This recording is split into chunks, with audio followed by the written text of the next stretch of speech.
Parents. A family centers around spouses. When children come along, the family reorganizes around the relationship between the spouses and their children, in a rich and rewarding dynamic. The spouses, though, have their own parents. Indeed, each spouse has parents, giving the other spouse parents-in-law. From the first moment of their introduction to one another, way back during courtship, spouses need to have adroitly managed their parental relationships, both with their own parents and with their parents-in-law, if they want to have the best possible family life. Managing parental relationships poorly can lead to significant stress within the marital relationship and between spouses and their parents, or parents-in-law. No marriage needs the added stress of poor parental relationships. For your best family life, give thought and attention to managing your parental relationships well. Cleaving. The adage is that children planning to marry need to leave and cleave. They need to leave their childhood home and their parents to cleave or join closely with their new spouse.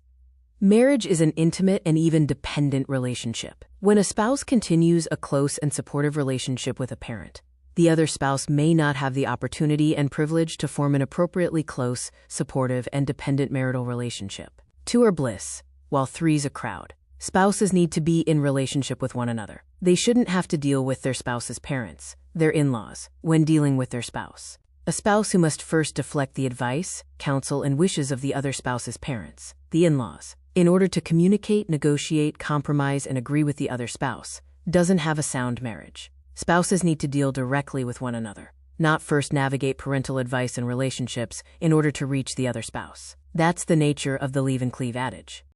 Grounds. Good reasons exist for issues to arise between spouses and their parents. When a child marries, parents have the challenging task of removing themselves from being the primary guide and emotional supporter of their child. The child has the same challenge of moving the child's emotional, financial, and other dependents from the parents to the new spouse. Sometimes, that break can be smooth. Some parents are more than ready to have their adult child lean for a close and supportive relationship on someone else, their new spouse. And some children are more than ready to lean on someone, their new spouse, other than their parents.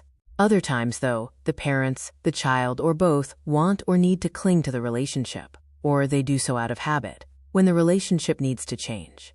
Help your spouse, and let your spouse help you, ease out of parental relationships in order to rely fully, confidently, and joyfully on one another. Don't let your parental relationship interfere with forming the closest relationship with your spouse. In-laws. The old joke referencing the peculiar relationship between a spouse and the other spouse's parents is whether a married individual has in-laws or outlaws. A spouse has a lifelong and quite natural relationship with the spouse's own parents, yet a spouse may have little or no relationship with the other spouse's parents.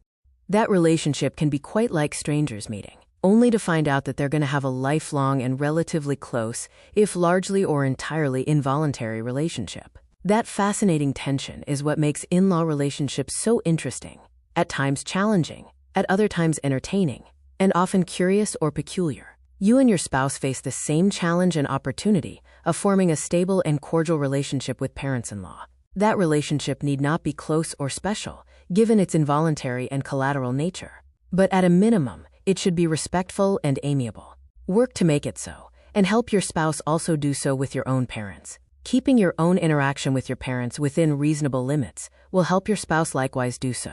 Issues. To appreciate the importance of managing parental relationships well, consider some of the issues that can arise from poor management of those relationships. The discussion above has already highlighted the principal issue, which is that you and your spouse need to rely on one another, not on your parents. A related issue is that you and your spouse each need to develop the confidence that you can act as your spouse's supporter and guide, in the place instead of parents. Spouses should generally take the counsel of one another more so than the counsel of their parents. Loss of privacy is another issue. When a spouse shares marital challenges, issues, and concerns with parents, the other spouse may feel an invasion, offense, and embarrassment. Parental interference is another issue. When parents insert themselves into their children's marital affairs, particularly marital conflicts, their presence can further stir an already toxic mix. Few, if any, good things come from extensive parental involvement in their child's marriage, especially if anyone involved objects.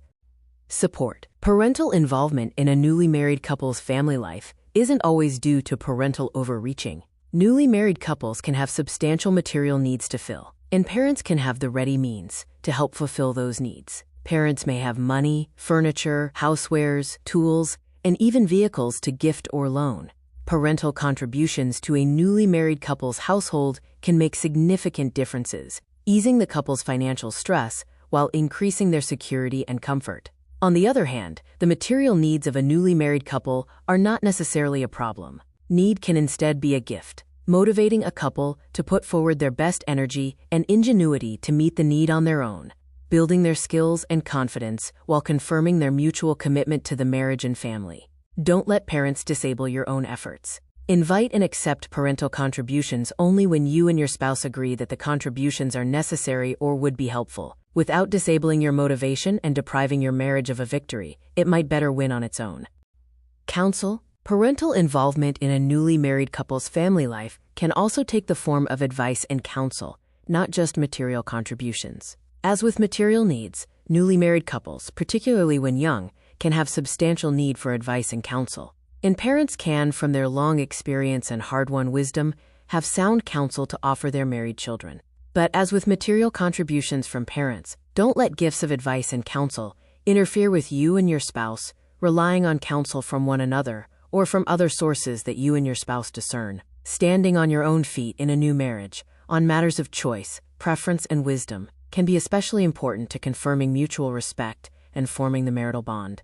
Don't let parents disable you and your spouse from taking your own counsel or the counsel of others whom you wish to add to your support network. Seek and accept parental advice only when the two of you agree that parental advice is appropriate.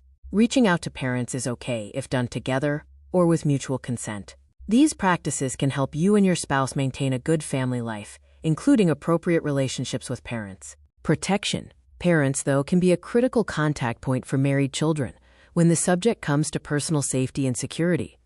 One of the benefits for children who maintain appropriate contact with parents after marrying is that they can reach out to parents for support if they find themselves in a coercive or abusive relationship. Domestic abuse occurs along a spectrum. Every first or new instance may not be obvious, but may instead be deliberately ambiguous. Abusers disguise their actions and intentions, and subtly or overtly coerce, to manipulate victims into submission and to avoid detection. A newly married child may need their parent, as a lifelong confidant, to help them understand what is or isn't coercion or abuse, and what is within and outside the bounds of marital conduct standards. That is not to say that the first call should not be to police or a crisis hotline. Making an immediate call to authorities for emergency assistance and getting a personal protection order in place may be absolutely appropriate. But that action would apply to an obvious instance of abuse, when abuse may begin in non-obvious forms. Reaching out to a close friend, pastor, or family life mentor may be an alternative to parental advice, counsel, and protection. Yet parents know their child, and children naturally trust their parents with confidences. Respect the continuing role of parents in protecting their adult child from domestic abuse. Thanks for watching. Get more tips plus illustrations, summaries, and reflections in the guide at the link in the description.